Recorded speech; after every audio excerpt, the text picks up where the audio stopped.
adverbs. Adverbs of human describe how an action is performed. Example, she speaks softly. Number 2, adverbs of time indicate when an action occurs. Example, we will meet tomorrow. 3, adverb of place show where an action happens. Example, the children are playing outside. Number 4, adverbs of frequency explain how often an action occurs.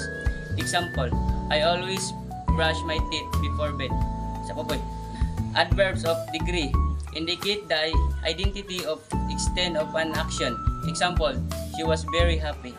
6, adverbs of purpose or reason explain why something happens. Example, he left early to catch the train.